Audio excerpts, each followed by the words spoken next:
What's up, my wizards? It's Dev from SBMTG, down there on the YouTube.com as usual. And today I've got a top 10 list for you. Not a deck tech, I know, but I also enjoy doing lists and such. And today's going to be a pretty fun one. I always enjoy doing this list whenever a set rotates. This is the top 10 cards that could have been contenders. The top 10 cards that everyone talked about, but nobody actually played. The top 10 hyped cards, overhyped, one would say. Real quick, before we start, hold up, just want to asterisk right here because I want to clarify what I mean by the title of this video, because a lot of these cards are fan favorites, and there's going to be people in the comments like, yo, I've played this deck for like a year at F&M and it's been really fun, it's won me some packs and it's competitive, you know. So I just want to clarify that I'm talking about the meta at large, the standard meta that's established by, you know, bigger name events and mid-level events even, like Star City Opens, you know, Grand Prix, Invitationals, Pro Tour qualifiers, the Pro Tour itself, you know, sort of the larger meta established by bigger name events. I just want to start off with an honorable mention because honorable mentions are fun. They allow you to talk about more cards. This is Disciple of the Ring, a fan favorite if there ever was one. People still talk to me all the time about this card. People really like this thing. And it's definitely something that never quite made it, although it looked really appealing when it first came out. But never was the control finisher people wanted it to be, and we just got better control finishers in the format regardless. So just was never what it really could have been, honestly. This card had some potential, and to anybody that played with Aetherling in the last format, this looked pretty good, but it just doesn't protect itself the same way. It doesn't deal guaranteed damage the same way. It's no Morphling, it's no Aetherling, but it did look pretty good at first, just never quite made it. Let's actually start the list though. Number 10, as far as I'm concerned at least. This is a card that I was really excited about. I know a lot of people were too. It reads really well. This is Myth Realized right here. And there's like 4 enchantments on this list. You'd think that we'd learn by now that enchantments don't always work the way we want them to. Even though enchantments are hard to remove, which is something that this card had going for it. But as soon as you make it a creature, they blow it away. Hey Igby, by the way, you've been up here for a second. I just haven't acknowledged you. I'm sorry about that. But Myth Realized, you know, it just, look at it. It's 1 mana, low cost, you know. It's going to be good in a deck that plays a lot of spells, like a control deck. Seems like a decent finisher, because it's an early investment that you eventually make really big and just swing in for the win after you've controlled the board, right? Doesn't apparently work that way. Just, this card got removed nearly every time I ever made it a creature, you know? And there are times where it'll win the game for you, but they're few and far between, and just like Disciple of the Ring, there are far better control finishers in the format, and this is an awful, awful top deck too. So, just never quite was what people thought it might be, myself included. It's time for number 9. What if I told you that you could have a 4 mana 8/8 that allows you to recast a Dig Through Time for free? You'd be in. I imagine you'd be in. We all were. But Living Lore, number 9, just never quite worked out, you know? And a lot of people brewed this deck up. A lot of people that write articles for places like Star City, Channel Fireball, TCG Player, a lot of people brewed this deck up, but it just didn't do the thing. You know? The entire deck hinges on one very transparent and easy to see coming trick. So it just, again, did not happen, you know? And a deck that plays all these spells just tries to shoehorn in Living Lore and play this stupid thing on the 4th turn, and it just doesn't work. It gets removed, or they, you know, they just jump block it because it has to get through for combat damage, and that sucks, you know? So just so many ways of stopping the card, and it's just completely inconsistent, and it looked really nice. Really, really nice. Like a fun brew around thing. Let's make this happen. But it just never did. Number 8 is a legendary sword, and usually those are pretty good in whatever format you're trying to play them in at the time. But Sword of the Animus just turned out to be the least impactful legendary sword, probably of all time. Can we say that? A lot of people, myself included, were got by this card when it was first spoiled. We were like, oh, it can thin the deck, it can fix your mana, you know, it's sort of rampant. So a lot of good things about the card, but spikes are just kind of down on equipment unless those equipments are in like very specific modern decks. You know, ramp decks didn't play this thing because they don't care about getting early creatures through for combat damage. They'd rather play things like Nissa's Pilgrimage, Explosive Vegetation, you know. And there's also that a lot of these green decks will just play Nissa, and she allows you to go search up forests. So there was just way better stuff that did similar things without having to have some sort of clause. You know, in this case, you have to have a creature to make this thing work, and you have to invest some mana into it. And it's just overall kind of a mess. Number 7 is a personal favorite and a card that I super pimped really hard when it first got spoiled. Like, this is it, you guys. This is the card, but it was never a card. I don't think I ever saw this in like any top 8 list from any real event. This is Dragon Whisperer, and Big Red usually freaking loves two-drops like this. Honestly, standard formats usually love two-drops like this and will just bend over backwards to play something like it. Great mana sink, has both early and late game implications, you know. Again, Swiss Army Knife creature that does a ton of stuff, and in this case, it's also a bear, just a 2-mana 2/2 with a bunch of stuff ladled on top of this. And it's cards like this, by the way, that didn't pan out, that make people think like, oh, Grim Flayer sucks. You know what I mean? We've seen 2-mana 2/2s that look really good in the past and didn't work out. So sometimes it can be hard to judge them. But something like this looked very, very good to me, but that sort of mid-range red strategy just never really happened in this last year or two, honestly. You know, any big mid-range strategy with red before, you know, I guess green-red monsters at the end of Pharaoh's Standard, that was big, but it's not going to play Dragon Whisperer. It's not going to do that. We just got better things to do on turn 2, which was the problem with this card the entire time it was in Standard. We've just got better stuff on turn 2. So I wanted this card so badly to be real, but obviously never was. Wow, sorry about that. I was sort of unexpectedly passionate about Dragon Whisperer. That was a rant. All apologies. But anyway, let's move on to number 6. And warning, 3 enchantments in a row here. But they're all like super funky build-arounds. Number 6 is Mirror Mockery, which is one of those cards that people in the comments are going to be like, dude, I have played Mirror Mockery for a year and it's cray. And like, I'm with you. Like, Mirror Mockery is really fun. It's a great build-around and there's so crazy tricks in the format. You know, back in the day we had Siege Rhino and Wingmate Rock in the sort of, you know, Abzan Splash Blue deck. Really good tricks with Mirror Mockery in that deck. We had Sidisi's Faithful, which was just hilarious and really budget if you wanted to play sort of the mono blue or blue black.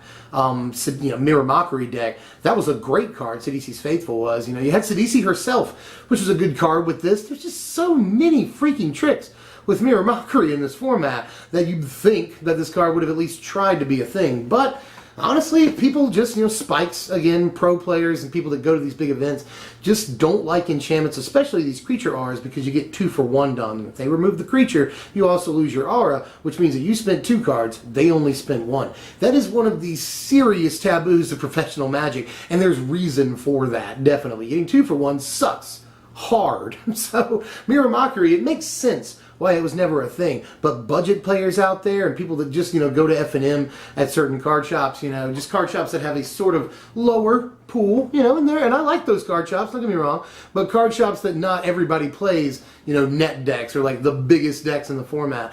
Card shops like that, people really, really love this card. So, you know, Mirror Mockery is all the fun to play with, but just didn't have the depth to be a pro-level card. Number 5 was gonna be Erebos' Titan, but I realized Erebos' Titan actually did see kind of a lot of play when Theros Block was still in the format. You know, it curves into Grey Merchant of Asphodel and those Black Devotion decks.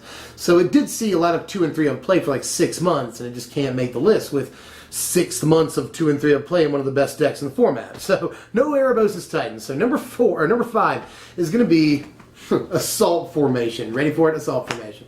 This is another card that people are going to be like, this is one of the most fun cards ever, and it totally wins me F&M. I know it does. I brewed this card up like twice, and it actually is always kind of surprisingly good, but just doesn't have the legs for the faster pacing and sort of, you know, value-driven standard format. So, you know, Assault Formation just never quite had the legs to be real, but it is one of those cards that everybody loves, sort of the world over, and that everyone acknowledges that you can build a workable deck with. And there were a surprising amount of, you know, viable Assault Formation strategies, whether it was green-black, blue-green. There was a green-white deck, too, you know, that plays the stupid wall that gets you, you know, 3/3, awakens one of your lands when it comes in. So there were a lot of real strategies with Assault Formation, a lot of 3-color and 4-color Assault Formation decks that people popped up with at F&Ms, but never really, to my knowledge, saw an Assault Formation list at a real event. And that's sad, because the card really is awesome. Number 4 is my personal favorite card on the list. This is Starfield of Nyx right here, and I freaking love cards like this, you know, and this thing looks nice, you know. It has synergy with itself. That's awesome. Allows you to bring enchantments back in, and we have enchantments in the format that have like enter the battlefield triggers, so that's really, really cool. Makes all your big enchantments that aren't auras into huge creatures, you know, so I really like this thing. I like it with Sigil of the Empty Throne, you know. There's just a lot of implications for this card for the last 2 years. We have Herald of the Pantheon in the format too. We have Helm of the Gods. There's just so many options. I even love the name, Starfield of Nyx. The art is amazing. Everything about this card's great.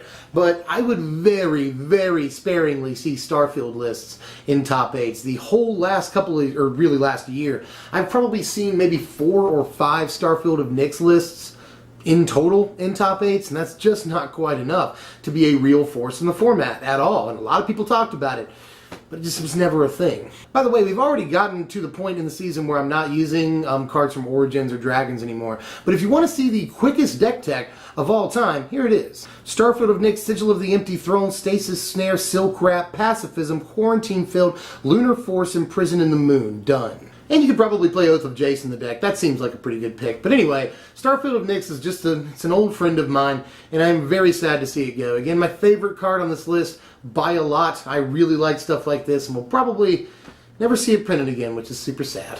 Now we're into the top 3. My number 3 is Chandra, Fire of Kaladesh. A lot of people speculated on this, but as soon as we started playtesting with it, I think a lot of us universally realized that it's just not as good as we wanted it to be. And what's sad is that there is a card that is very, very close to this at common that is exploding in popularity right now. But the funniest thing is that Thermo Alchemist is probably an objectively better card than Chandra, and that's a little embarrassing. So Chandra, you could have been only slightly better. I just feel like they didn't want this card to be like broken. Good news is they pulled it off. Let's go to number 2, and numbers 2 and 1 are both Planeswalkers. So take your pick real quick. Number 2, drum roll, while you're still thinking of what your pick's going to be.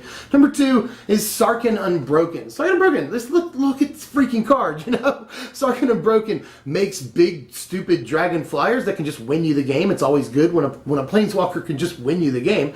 That's nice. He also draws your cards and fixes your mana at the same time.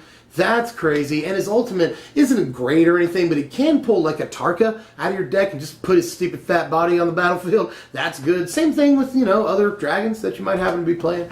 But Temur was just never a thing, even though its fan base was devoted. Temur fans are like the happiest and most devoted to their clan people of all of the Khans clans. So like, people really, really rooted for Temur, and just it never did happen, and that sucks because Sarkhan Unbroken is a really, really fantastic card. I promise you, he just never found a home. We've arrived at number 1. She's also a Planeswalker, as I've said, and you could say the same thing about her as you could say about Sarkhan Unbroken. Never found a home. And that's super sad. Number 1 is Narset Transcendent. One of the most freaked out about cards of the last year or so here. You know, just Narset, a lot of people were rooting for her and wanted her to be real. A lot of old school control players are like, holy crap, blue-white control's real again. Thank you. Thank you, Narset. But that just never really happened. It never was the case. And Esper Control was a real deck when this card first came out, but it just didn't have the time or the room to find any use for Narset for the last like 4 or 5 months while this card was in the format and Ashiok was in the format. That's when Esper Control was a really serious deck.